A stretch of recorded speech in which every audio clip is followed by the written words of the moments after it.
एक यहाँ के बीएम शर्मा अधिकारी है जो एचआर में है।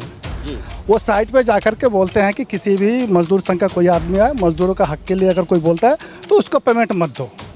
इसीलिए मजबूरन हमें आज धरना प्रदर्शन करना पड़ रहा है।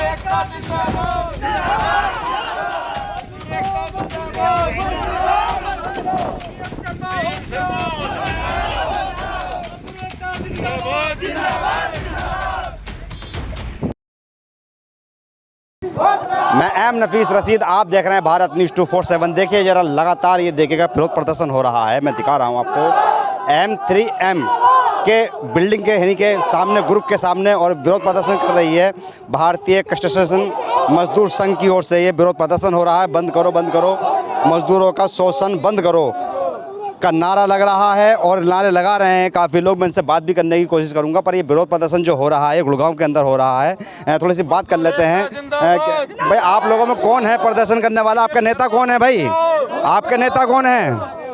बात आई, थोड़ा सा बात कीजिएगा। क्यों प्रदर्शन कर रहे हैं आप? 2 साल से हम लोग M3M में बराबर यहाँ पे आ रहे हैं। यहाँ ऑफिस में भी आए हैं और साइट पे भी गए हैं। एक यहाँ के बीएम शर्मा अधिकारी है जो एचआर में है। वो साइट पे जाकर के बोलते हैं कि किसी भी मजदूर संघ का कोई आदमी आए, मजदूरों का हक के लिए अगर कोई बोलता है तो उसको पेमेंट मत दो। इसीलिए मजबूरन हमें आज धरना प्रदर्शन करना पड़ रहा है। कब मिलने गए थे उनसे? कई बार मिले हम, 2 साल में लगभग न भी मिले होंगे तो 25 से 30 बार मिले। कई बार मेल का आदान प्रदान हुआ, उसके बावजूद भी ये लोग नहीं सुन रहे हैं। और मजदूर का, आपका क्या नाम हुआ? कृष्ण कुमार नाम है। किशन जी, मैं जानना ये चाह रहा था कि कितने लोगों के पैसे रुके हैं M3M की ओर? लगभग ये हम लोग का मजदूर है लगभग 90 के मजदूर के आसपास का है, और जो पेमेंट है लगभग 15 लाख के आसपास का है। 15 लाख के आसपास पेमेंट है। तो ये पेमेंट कब रुका था, कैसे रुका था? से 2 साल पहले M3M ने एक बार डायरेक्ट पेमेंट किया था, उसके बाद ये पेमेंट रोक दिए। नहीं, तो ये मजदूर जो हैं किस फील्ड में काम कर रहे थे? जैसे कि मान लो बिल्डिंग बनती है, मुझे थोड़ा समझाइए जरा। एक बिल्डिंग बन रही है तो उस बिल्डिंग में अलग अलग काम करने वाले थे या सबको एक ही ठेकेदार के नीचे काम थे? सिविल वर्क का काम था। वो जो सेक्टर 89 में इनका एक साइड है सेल्यूट, M3M सेल्यूट साइड का नाम है। वहाँ पे वर्कर सब थे और वो सिविल का वो काम कर रहे थे।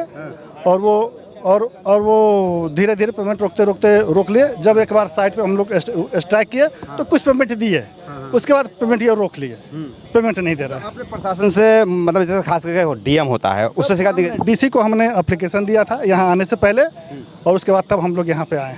तो यहाँ मैं देख रहा हूँ कि जैसे कि विरोध प्रदर्शन होता है तो पुलिस व्यवस्था होती है, पुलिस तो है नहीं यहाँ पर? पुलिस यहाँ पे मजदूरों के लिए कुछ नहीं होता, यहाँ पे कुछ नहीं होता। जो होता है जैसे होता है बस ऐसा ही होता है। थाने गए थे? हाँ, थाने गए थे। वहाँ बोले हम कि हम जाके कर रहे हैं प्रदर्शन, तो बोला कि आपको जो करना है करो। अच्छा, ऐसा बोल दिया पुलिस ने? पुलिस वाले ने ऐसा ही बोल दिया कि जो करना है करो आपको। तो यहाँ पर किससे बात करेंगे यहाँ पे अब आप? यहाँ पे जो अधिकारी आएंगे वो M3M की तरफ से उनसे बातचीत होगी हमारी। चलिए, ये M3M पर प्रदर्शन कर रहे हैं जो कि बिल्कुल कार्यालय पे 15 लाख के बता रहे हैं कि 15 लाख रुपया रुका है इनका, मजदूरों का पैसा है। सवाल कई सारे हैं।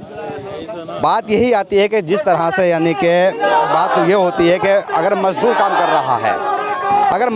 कर रहा है तो मजदूर का पैसा दिया क्यों नहीं जाता है? क्यों पैसा रोक दिया जाता है? ऊंची ऊंची बिल्डिंगें बन जाती हैं, मजदूर गर्मी में काम करता है। इस तरह से बहुत सारे सवाल हैं कि ये पैसा रुकता क्यों है? क्या इसके पीछे एक बड़ा भ्रष्टाचार है?